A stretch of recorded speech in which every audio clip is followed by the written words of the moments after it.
Good morning students. तो आज है लेक्चर नंबर 5 और आज का जो डिस्कशन का टॉपिक है वो टॉपिक है फोटोन।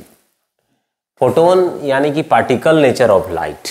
लाइट का पार्टिकल नेचर के बारे में जब डिस्कस करते हैं तो वह पार्टिकल ही फोटोन है। तो फोटोन क्या है, किसे कहते हैं फोटोन, क्या होता है फोटोन?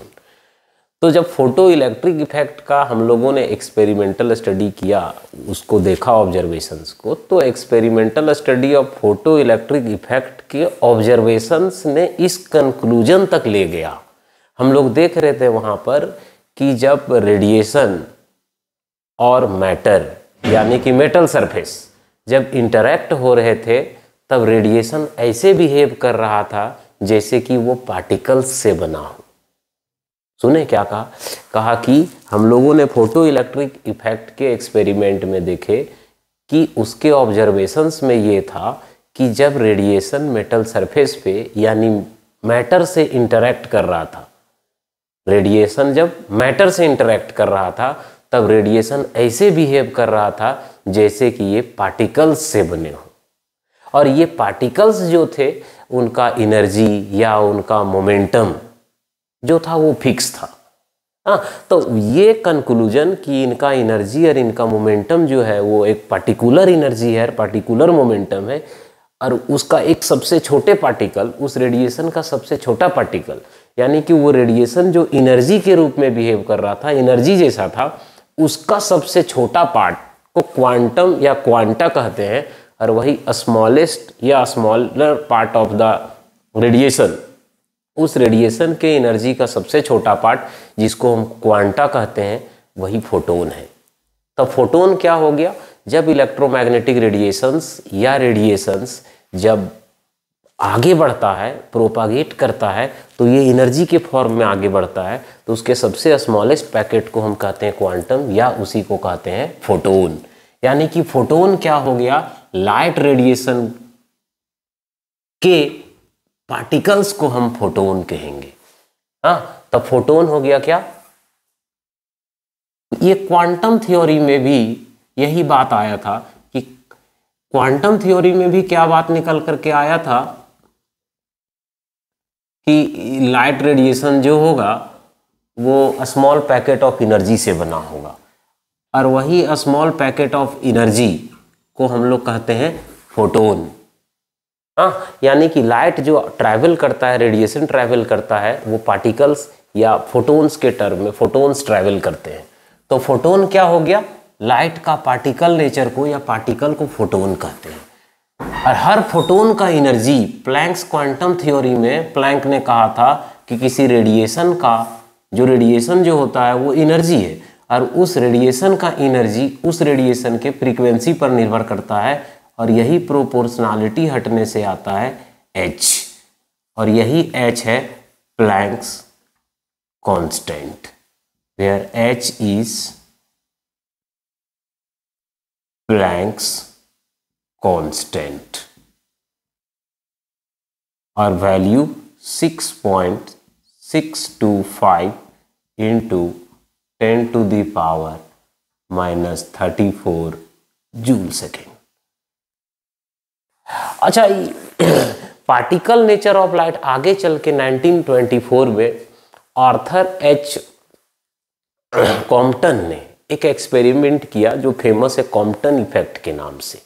तो फोटो इलेक्ट्रिक इफेक्ट तो पहले पार्टिकल नेचर ऑफ लाइट बताता ही है कि लाइट पार्टिकल से बना हुआ है, और आर्थर एच कॉम्पटन का जो कॉम्पटन इफेक्ट है, जिसमें उन्होंने क्या किया था कि एक्स रेज फोटोन्स को इलेक्ट्रॉन से स्कैटर कराया था। तो स्कैटर करने के बाद उन्होंने पाया कि एक्सरे फोटोन्स का वेवलेंथ इंक्रीज हो जा रहा है जब वह फोटोन से स्कैटर करते हैं।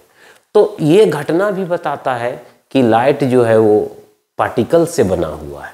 तो लाइट का पार्टिकल नेचर बताने के लिए हमने दो एक्सपेरिमेंट का नाम क्या क्या बताया? एक बताया फोटो इलेक्ट्रिक इफेक्ट, हाँ, और इसका खोज का श्रेय जाता है हर्ट्ज को। उसके बाद कॉम्पटन इफेक्ट, कॉम्पटन्स इफेक्ट, तो ये दो इफेक्ट, जो दो एक्सपेरिमेंट हम देख रहे हैं, ये दोनों एक्सपेरिमेंट ये कंक्लूड करता है, ये तय करता है कि लाइट का पार्टिकल नेचर होता है, और वही पार्टिकल को, लाइट के पार्टिकल्स को हम कहते हैं photons. Photo electric effect related है आपका हेनरीज हर्ट्ज से, कॉम्पटन इफेक्ट रिलेटेड है ए एच कॉम्पटन से, ए आर्थर एच कॉम्पटन नाम है साइंटिस्ट का। हाँ, और ये फोटो इलेक्ट्रिक इफेक्ट आया था हेनरी रुडोल्फ हर्ट्ज, ये दोनों का। इसमें हम लोगों ने पढ़ा कि फोटो इलेक्ट्रिक इफेक्ट में क्या है कि किसी मेटल सरफेस पे थ्रेशोल्ड फ्रीक्वेंसी से ज़्यादा फ्रीक्वेंसी का रेडिएशन फॉल करता है तो वहाँ से फोटो इलेक्ट्रॉन्स का इमिशन होता है। हाँ, और कॉम्पटन इफेक्ट में क्या है कि जब एक्स रेज स्कैटर होते हैं इलेक्ट्रॉन से टकरा करके, तो उन एक्सरे फोटोन्स का वेवलेंथ इंक्रीज हो जाता है, और वही wavelength, the phenomenon of increase in wavelength of the X-ray photons by the scattering of electrons is called Compton effect. तो ये दोनों जो घटनाएं हैं, ये दोनों घटनाएं तय करते हैं कि लाइट जो है उसका पार्टिकल नेचर होता है, लाइट भी पार्टिकल से बने होते हैं, और वही पार्टिकल्स को हम फोटोन कहते हैं। तो फोटोन क्या हो गया, a small packet of energy quantum, उसी को हम लोग फोटोन कहते हैं, फोटोन। और एक फोटोन का एनर्जी कितना होगा, E = h/nu, इतना। अब फोटोन्स के हम लोग जो बेसिक कैरेक्टरिस्टिक्स है, इसका प्रॉपर्टीज है, इसका बिहेवियर है, वो हम लोग देखें। So characteristics of particle nature of light.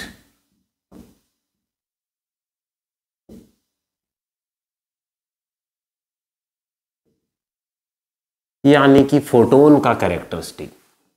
तो सबसे पहले फोटोन का कैरेक्टरिस्टिक में सबसे पहले डेफिनेशन आएगा कि what is a photon. Photon क्या होता है? जब रेडिएशन मैटर के साथ इंटरेक्ट होता है तो रेडिएशन ऐसे बिहेव करता है मानो यह पार्टिकल से बना है, और वही हर एक सिंगल पार्टिकल को हम फोटोन कहते हैं। यानी कि फोटोन का सबसे पहला प्रॉपर्टी कैरेक्टरिस्टिक में उसका डेफिनेशन आता है। आगे चले हम तो फोटोन्स, हर एक फोटोन का एसोसिएटेड एनर्जी जो होगा वो होगा E = h/nu। फोटोन का एनर्जी होगा h/nu। और फोटोन का वही मोमेंटम का बात करें, चूंकि पार्टिकल है, पार्टिकल हम लोग, ये लाइट का पार्टिकल है, तो इसका मोमेंटम होता है E/c, यानी E हो गया h/nu और ये हो गया c, h/nu/c। और c को और न्यू को यदि कन्वर्ट कर दे आप तो h/c, और न्यू के जगह में लिख सकते हैं आप c/λ।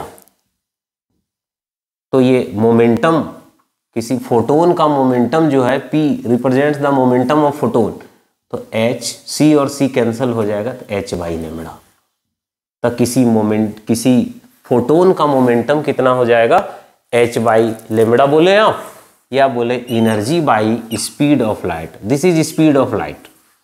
तो एक फोटोन का एनर्जी इतना होगा, एक फोटोन का मोमेंटम इतना होगा। वहीं हम फोटोन का यदि अगला प्रॉपर्टी देखें, यदि फोटोन का रेस्ट मास का चर्चा करें तो फोटोन का रेस्ट मास 0 होता है। That is photons never be exist at rest. Photons rest में नहीं हो सकते, उसका रेस्ट मास 0 होता है, क्योंकि फोटोन्स जो होते हैं वो वैक्यूम में लाइट के स्पीड से चलते हैं। V = c, स्पीड ऑफ या velocity of photons, this is speed of light in vacuum. तो ऐसे चलते हैं तो हम लोग निकालते हैं यदि रेस्ट मास, तो फॉर्मूला होता है 1 - v²/c²। रेस्ट मास का फॉर्मूला होता है। हाँ, तो रेस्ट मास का फॉर्मूला हम लोगों ने पहले पढ़ा है, ये m = m0/√1 - v²/c²। यहीं से यदि एम नॉट निकालें तो ये टर्म मल्टीप्लाई हो जाएगा, वही लिखे हैं। और हम लोग को पता है कि फोटॉन्स जो है वैक्यूम में लाइट के स्पीड से चलता है, तो v इक्वल टू सी, सो ये क्या हो जाएगा, ये 1 माइनस सी स्क्वायर ओवर सी स्क्वायर, यानी कि m इंटू 0 इक्वल टू 0, यानी कि rest mass of a photon is 0। Photons rest में नहीं हो सकते, rest mass of a photon is 0। तो फोटोन्स रेस्ट में नहीं हो सकते, फोटोन्स चलेंगे तो लाइट के स्पीड से चलेंगे। हाँ, आगे और इसके कैरेक्टरिस्टिक्स में आगे बढ़े तो हम लोगों ने क्या देखा कि फोटोन का एनर्जी देखा, फोटोन का मोमेंटम देखा, फोटोन का रेस्ट मास 0 होता है।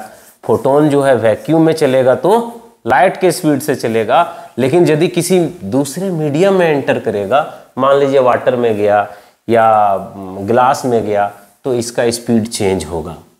स्पीड ऑफ फोटोन चेंजेस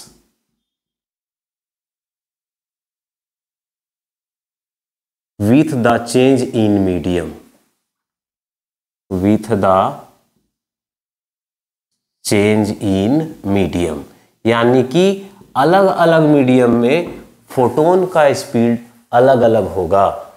अलग अलग क्यों होगा? क्योंकि वेवलेंथ चेंज होगा। अलग अलग मीडियम में जाएगा तो फोटोन का वेवलेंथ जो होगा सो चेंज हो जाता है, इसलिए। लेकिन मीडियम चेंज करने से फ्रीक्वेंसी नहीं चेंज होगा फोटोन का, so frequency of photon remains constant as it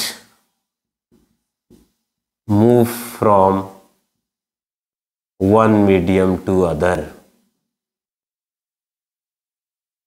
यदि एक मीडियम से दूसरे मीडियम में फोटोन ट्रैवल करता है तो इसका स्पीड बदलेगा, क्योंकि इसका वेवलेंथ बदलेगा, लेकिन मीडियम चेंज करने के दरमियान फोटोन के फ्रीक्वेंसी में कोई चेंज नहीं होगा।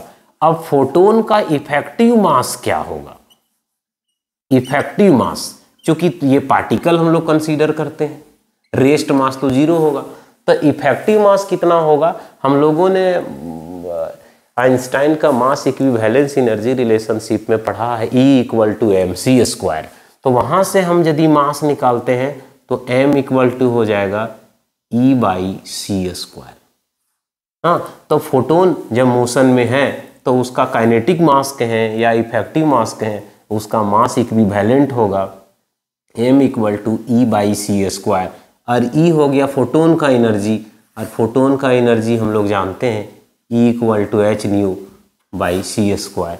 और C को आप कन्वर्ट कर सकते हैं लेमड़ा और वेवलेंथ के टर्म में, या इसको भी कन्वर्ट कर सकते हैं, जैसे कि ये m equal to H by C square और न्यू इक्वल टू होता है C बाई लेमड़ा। तो एक C और एक C कैंसिल हो गया, तो हम लोग यहाँ पर क्या देख सकते हैं कि m जो है या बराबर h बाई लेमड़ा C, जहाँ पर h कांस्टेंट है और C कांस्टेंट है, यानी m inversely proportional to lambda. यानी किसी फोटोन का जो काइनेटिक मास होगा, जो इफेक्टिव मास होगा, वो वेवलेंथ के इन्वर्सली प्रोपोर्शनल होगा। इन्वर्सली प्रोपोर्शनल होगा कहने का क्या मतलब हुआ कि वायलेट लाइट लीजिए और रेड लाइट लीजिए, दोनों का वेवलेंथ अलग अलग होगा। रेड का वेवलेंथ ज़्यादा होगा, वायलेट का वेवलेंथ कम होगा। तो जिसका वेवलेंथ ज़्यादा होगा उस लाइट के फोटोन का मास कम होगा, और जिस लाइट का वेवलेंथ कम होगा उसका फोटोन का मास ज़्यादा होगा, और जिस लाइट का वेवलेंथ ज़्यादा होगा उस लाइट के फोटोन का मास कम होगा। इन्वर्सली प्रोपोर्शनल है। ये कभी कभी एग्जाम्स में क्वेश्चंस में पूछे जाते हैं कि बताइए कि रेड लाइट है और वायलेट लाइट है, दोनों में किसके फोटोन्स का मास ज़्यादा होगा? तो हम रिलेट करेंगे उसके वेवलेंथ से, जिसका वेवलेंथ कम होगा उसका मास ज़्यादा होगा। तो वेवलेंथ कम होगा वायलेट का रेड से, तो उसका मास वायलेट के फोटोन्स का मास ज़्यादा होगा। हाँ, तो इतना हम लोगों ने देखा। फोटोन्स का प्रॉपर्टी में क्या देखा कि जब फोटोन यानी रेडिएशन मैटर से इंटरेक्ट करता है तो रेडिएशन पार्टिकल्स के जैसा बिहेव करता है। हर एक पार्टिकल को कहते हैं फोटोन। फोटोन का एनर्जी E=h न्यू। हाँ, या फिर इसको मॉडिफाई करके h न्यू बराबर हम लोग लिख सकते हैं c/λ। और फोटोन जब पार्टिकल है तो उसका मोमेंटम भी होगा, ये मोशन में रहता है, रेस्ट में एग्जिस्ट नहीं करता, तो मोमेंटम E/c यहाँ से हो गया। तो एक मोमेंटम का रिलेशन यहाँ देखिए, मोमेंटम का रिलेशन यहाँ देखिए हम लोग। फिर हम लोगों ने देखा कि फोटोन का रेस्ट मास 0 होता है, फोटोन्स रेस्ट में एग्जिस्ट नहीं करते, ये वैक्यूम में लाइट के स्पीड से चलते हैं, तो लाइट से स्पीड से चलते हैं इसलिए रेस्ट मास इसका 0। So rest mass photon is always 0। फिर हम लोगों ने देखा कि फोटोन मीडियम जब चेंज करता है तब उसका स्पीड चेंज होता है क्योंकि उसका वेवलेंथ बदल जाता है, लेकिन जब मीडियम चेंज करता है तब उसके फ्रीक्वेंसी में कोई चेंज नहीं होता है।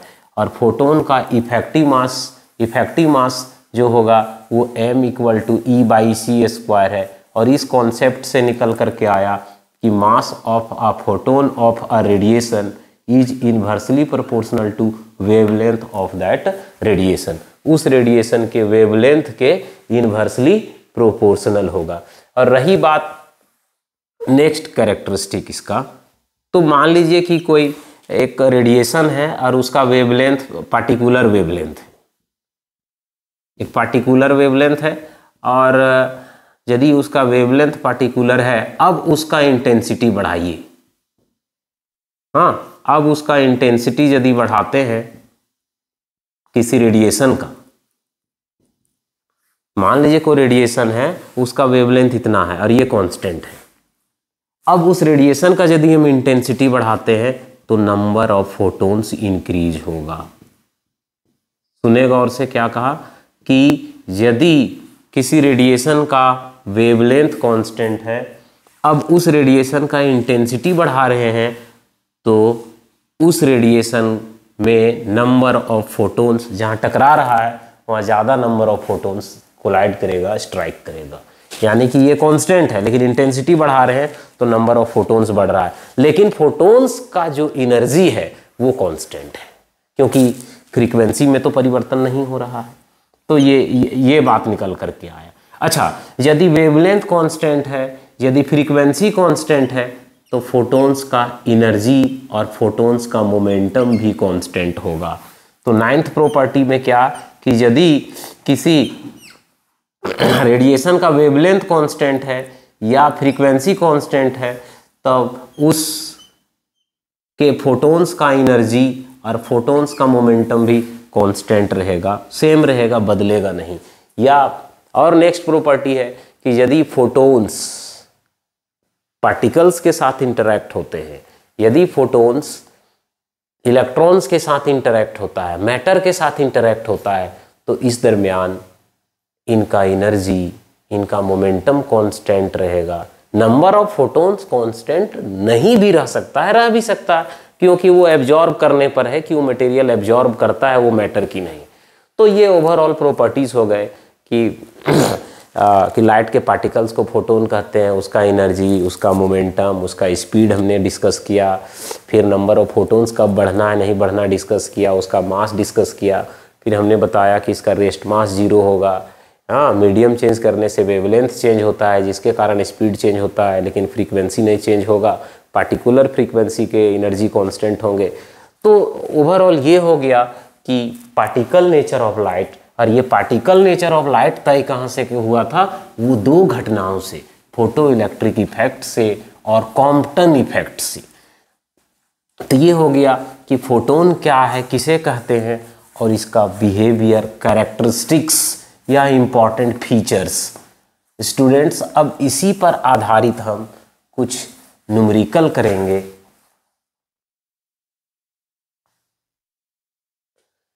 तो हमने यहाँ 3 प्रॉब्लम्स लिख रखे हैं।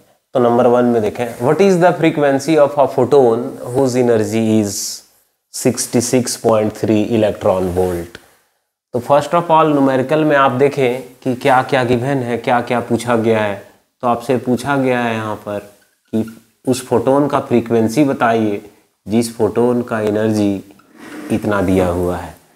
हाँ, तो सॉल्यूशन 1 का गिवन क्या क्या है, तो यहाँ पर गिवन है स्टूडेंट्स, फ्रीक्वेंसी ही पूछा गया है सबसे पहले, या न्यू से रिप्रेजेंट करें, और एनर्जी दिया हुआ है। एनर्जी कितना दिया हुआ है, 66.3 इलेक्ट्रॉन वोल्ट। इसे जूल में कन्वर्ट कर लेना होगा क्योंकि फ्रीक्वेंसी निकालना है, तो जूल में कन्वर्ट करेंगे तो 66.3 इंटू 1 इलेक्ट्रॉन वोल्ट के बराबर होता है 1.6 इंटू 10⁻⁻19 जूल।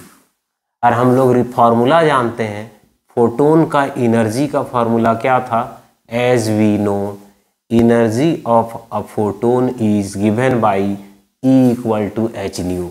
और यहाँ से हमें फ्रीक्वेंसी निकालना है, तो न्यू इक्वल टू हो जाएगा E बाई एच, जहाँ पर H है प्लैंक कांस्टेंट। E का वैल्यू यहाँ कितना देख रहे हैं हम, 66.3 into 1.6 into 10⁻⁻19 joule, and H का value 6.63 into 10⁻⁻34 joule second. Joule और जूल निकल गया, बचा पर सेकेंड। पर सेकेंड को ही हर्ट्ज कहते हैं हम, तो सॉल्व करेंगे तो ये रिजल्ट जो आएगा वो हर्ट्ज में आएगा। यहाँ देखिए 10⁻⁻34 ऊपर जाएगा तो +34 हो जाएगा, और 10⁻+34 में से 19, तो +34, तो यहाँ कितना बच जाएगा 15। और यहाँ कितना हो जाएगा, इसे यहाँ से मल्टीप्लाई कर लें, या ये तो रिड्यूस हो जाएगा 10 टाइम्स में, ये 10 टाइम्स में रिड्यूस हो जाएगा, तो यहाँ बचा कितना 1.6, और यहाँ से ये पूरा रिड्यूस हो जाएगा, तो यहाँ बचेगा 1. ये पूरा रिड्यूस करेंगे 10 टाइम्स में, और ये 16 हो जाएगा, तो 10 टाइम्स और ये 16 हो जाएगा। इसको यदि स्टैंडर्ड फॉर्म में हम कन्वर्ट कर देते हैं तो ये फ्रीक्वेंसी का जो वैल्यू निकल करके आएगा यहाँ पर, तो फ्रीक्वेंसी का वैल्यू जो निकल करके आएगा, तो ये वैल्यू इसको स्टैंडर्ड फॉर्म में लिखेंगे तो 1.6 इंटू 10⁻16 हर्ट्ज। तो जिस फोटोन का एनर्जी 66.3 इलेक्ट्रॉन वोल्ट है, उसका फ्रीक्वेंसी कितना निकल करके आएगा, 1.6 इंटू 10⁻16 हर्ट्ज। अब क्वेश्चन नंबर 2 देखें, 1 हो गया। 2 देखें तो 2 में क्या है, if a light of wavelength, एक लाइट का वेवलेंथ दिया हुआ है, एक लाइट का वेवलेंथ दिया हुआ है 4950 angstrom, is viewed as continuous flow of photons, what is the energy of each photon in electron volt। तो यहाँ हम देखें तो वेवलेंथ दिया हुआ है, और पूछा गया है एनर्जी ईच फोटोन का, और एनर्जी पूछा गया इलेक्ट्रॉन वोल्ट में, और एच का वैल्यू दिया हुआ है। तो गिवन क्या क्या है यहाँ पर, क्वेश्चन नंबर 2 में गिवन में हम देखते हैं वेवलेंथ दिया हुआ है, उस रेडिएशन का वेवलेंथ है 4950 एंगस्ट्रम, और 1 एंगस्ट्रम इक्वल टू 10⁻⁻10 मीटर। उसके बाद पूछा क्या, what is the energy of photon in electron volt.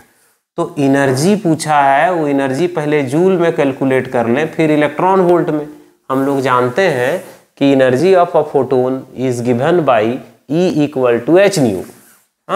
ये हो गया H, और न्यू के जगह में लिखेंगे C बाई लेमड़ा, क्योंकि यहाँ लेमड़ा दिया हुआ है।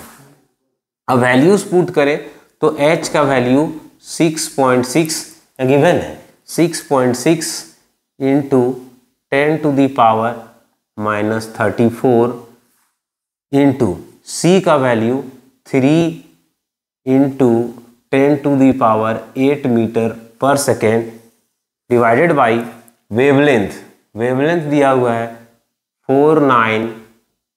50 इंटू 10⁻⁻10। तो एनर्जी यहाँ से हम कैलकुलेट कर लेंगे, तो हमें कितना मिलेगा, 4 इंटू 10⁻, देखिए ये 10⁻−10 है, ऊपर जाएगा तो +10 हो जाएगा, +10 और 8 18 प्लस 18 यहाँ से ये जाएगा तो हो जाएगा आपका, तो यहाँ से इसका वैल्यू कैलकुलेट करने के बाद हमें मिलेगा 4 इंटू 10⁻−19 जूल।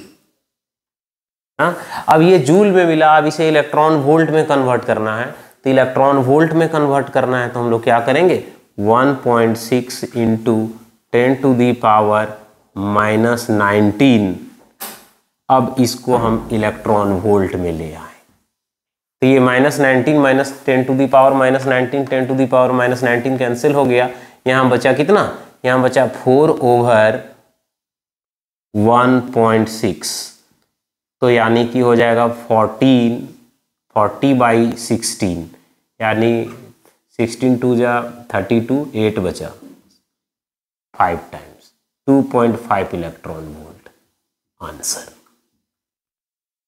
तो वेवलेंथ इतना दिया हुआ था, तो हर एक फोटोन का एनर्जी इलेक्ट्रॉन वोल्ट में, हर एक फोटोन का एनर्जी इतना था।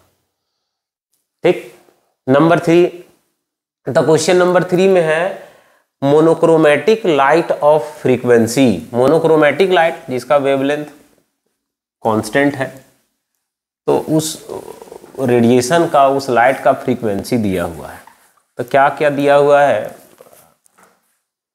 नंबर 3 तो दिया हुआ है फ्रीक्वेंसी, तो फ्रीक्वेंसी दिया हुआ है 6.0 into 10⁻14 hertz is produced by a laser. The power emitted is 2 into 10⁻³ watt. Power दिया हुआ है 2 into 10⁻³ वाट। क्वेश्चन है what is the energy of each photon in the light. Energy पहला इसमें से जो क्वेश्चन है वो एनर्जी पूछा है, एनर्जी हो जाएगा E = h न्यू, h का वैल्यू पुट करना है, न्यू का वैल्यू पुट करना है, h का वैल्यू 6.6 इंटू 10⁻−34, न्यू का वैल्यू 6 इंटू 10⁻14, और ये एनर्जी जो आएगा वो जूल में आएगा। हाँ, ये एनर्जी जूल में आएगा। मल्टीप्लाई कर ले, यहाँ हो जाएगा +14 है और ये माइनस है, तो 10⁻ हो जाएगा -20, मल्टीप्लाई करें 6 6 जा 36, 3 बचा, 6 6 जा 36 और 3 39, हाँ, यानी कि 3.96 इंटू 10⁻−19 जूल। अप्रॉक्स में ले लें 4.0 इंटू 10⁻−19 जूल। हाँ, number 2, how many photons per second are emitted by the source. वो सोर्स से हर 1 सेकेंड में कितना फोटोन्स इमिट हो रहा है। तो नंबर ऑफ फोटोन्स कैलकुलेट करने का हमारे पास, मान लीजिए कि n हो गया नंबर ऑफ फोटोन्स इमिटेड पर सेकेंड। मान लें कि ये कैपिटल N जो है वो रिप्रेजेंट कर रहा है कि हर 1 सेकेंड में इतना फोटोन्स इमिट हो रहा है। तो फोटोन्स कैलकुलेट करने का हमारे पास फॉर्मूला है N = power by energy of the photon. तो पावर कितना, पावर दिया हुआ है 2 इंटू 10⁻³ और एनर्जी कितना आया 4 इंटू 10⁻⁻19। तो पर सेकेंड में कितना फोटोन्स इमिट हो रहा है, तो यहाँ से निकल जाएगा। -19 ऊपर गया तो +19 में से ये 3 माइनस हो जाएगा, ये हो जाएगा 16 और 2/4 यानी 1/2, 0.5 इंटू 10⁻16 फोटोन्स पर सेकेंड, या 5 × 10⁻50 फोटॉन्स पर सेकेंड। तो हर 1 सेकेंड में कितने फोटॉन्स? 5 × 10⁻15 फोटॉन्स इमिट होंगे। तो इस वीडियो में हम लोगों ने देखा particle nature of light, photons के कैरेक्टरिस्टिक्स, और इस पे आधारित और भी न्यूमेरिकल आगे के हम लोग लेक्चर्स में देखेंगे। तो आज इतना ही।